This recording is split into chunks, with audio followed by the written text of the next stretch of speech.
One of my favorite moments in MMA history is when Tito Ortiz beat Ryan Bader, choked him out with a guillotine choke. And I'm not even a big fan of Tito Ortiz. I liked him, and I was, of course, entertained by his fights, and especially when I first got into the UFC, which was 2001 and 2. He was the man, He was the man, and he was the poster boy when I first got into the UFC. So, of course, I respect him, and I did always kind of root for him in a way because he was the first, superstar or whatever. I always equate things to pro wrestling. He was the Hulk Hogan back then, and Chuck Liddell came shortly after him, and right after him, and Chuck became the first transcendent star. Or what I feel like he was bigger because the UFC was bigger when Chuck became big. 2005 is when the Ultimate Fighter happened. Chuck won the title 2 weeks later, and it just synced up nicely for him. But Tito Ortiz was the star when I first got into the UFC, and he was the guy that helped carry the UFC through the dark ages, which were pretty much from UFC like 23 to UFC 30. And that's when Tito Ortiz won the world championship, actually. He lost the title at UFC 22 to Frank Shamrock, which is another video I'd love to make talking about that fight. That is the first fight I ever watched in the UFC, aside from some fucking UFC fucking New Year's Eve specials where they showed a bunch of quick fights from the early days. But the first fight I ever sat down to watch was Frank Shamrock versus Tito Ortiz, and it's still one of my favorite fights of all time. I will make that video soon because I just realized, I don't know, I'm pretty much selling it right now. But anyway, back to Tito versus Bader. So Tito was the man. He lost the title fight to Frank Shamrock, and then he won the title in the Dark Ages at UFC 25 to Vanderlei Silva. And he was brash. He was a star. He would beat, whoever he'd beat. He put on a T-shirt mocking the guy. He had this tension with the Lions Den after winning at UFC 18 and 19 against their guys and flipping off Ken Shamrock. So he was like the bad boy, even though in retrospect, when you watch him, he wasn't so bad. He was a very respectful guy. But he was the bad boy, and because of that, I always kind of rooted for him. Even though if I rooted against him, with certain fights or whatever, I did always want Tito Ortiz to remain a good fighter. And that's why it was tough watching him decline as a fighter. And this happened over the course of many years, and he didn't fight frequently at all, but he went on a shitty losing streak where he had a draw against Rashad Evans, which was a really close fight, a fight in which you could argue Rashad would have won a decision, but Tito pulled the fence, which helped him win a round, and also cost him a point, leading to a draw. So it was a weird fight, but not Tito's best performance, and especially because Rashad was coming up. He was still an up-and-comer at that point, and an Ultimate Fighter winner. It wasn't the best-looking draw. And then Tito just started losing more frequently. Lost to Machida, had some nice, at least one nice moment with the triangle at the end, but other than that, he was just shut down and hurt at the end, right before the triangle. But he started losing more frequently. Had a loss to Forrest Griffin in there, UFC 106. And that's after beating Forrest Griffin in what was at UFC 59 a few years back, in what was a deceptively close fight. It was a surprisingly close fight, I should say, because everybody expected Tito to crush Forrest at that moment, and Forrest Griffin hung tough. But Forrest proved to be a great fighter, won the championship at UFC 92, 86.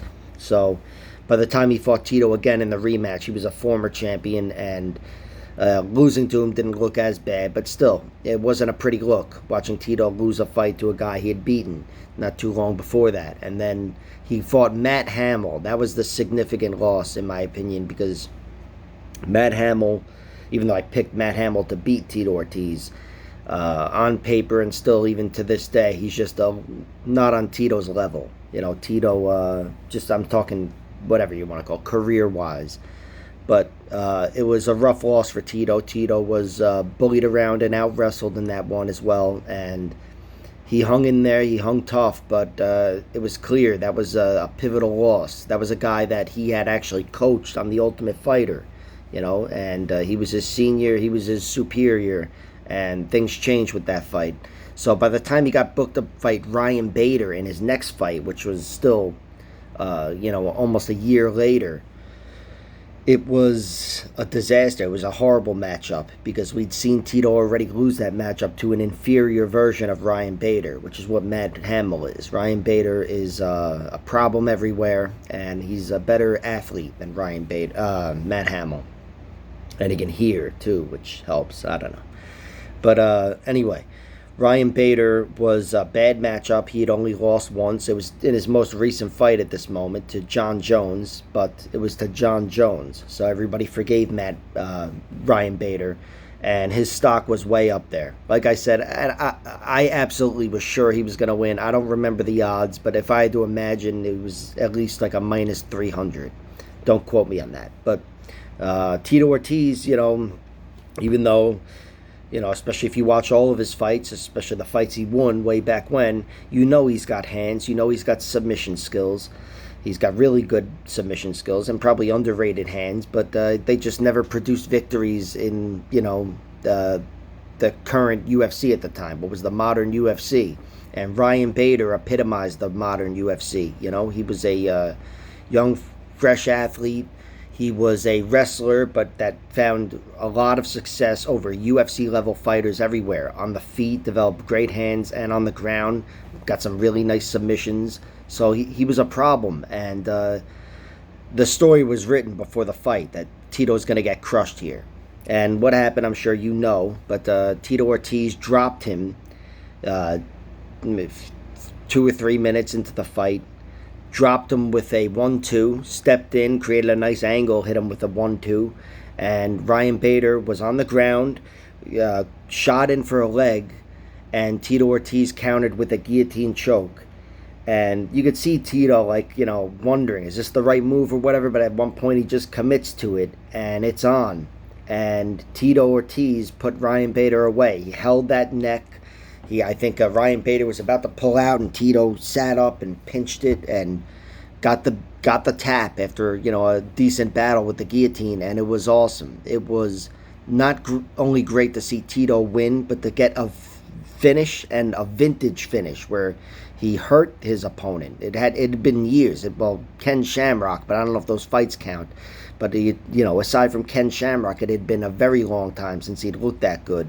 And to do it over a guy who was, a modern UFC contender and also up-and-comer and a real hot prospect, and as he had proven in the last few years, he's, he maybe even exceeded expectations. Ryan Bader's done a lot of things in his career. He's had an awesome career.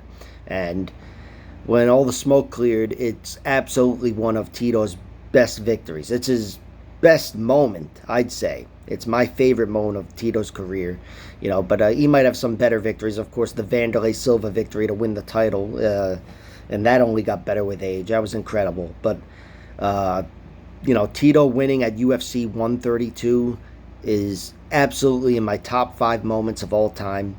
And I always love the call from Mike Goldberg, who says, Tito Ortiz with his back against the wall. Because it was. I mean, he had always had a high profile. Even, half the fights I mentioned that he lost, he was main eventing pay-per-views. The loss to Forrest at 106, UFC 106, I think that was the main event of a pay-per-view. He was still a high-profile guy, and the UFC was behind him, but Dana White wasn't behind him in particular. And he had just lost, gotten his ass kicked too many times, and he was down and out. His back was against the wall.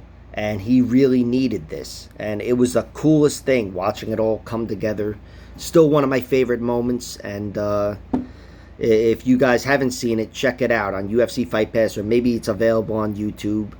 That's where you can find MMA Al Dente. Check them out. By the way, like, share, and subscribe and all that horse shit.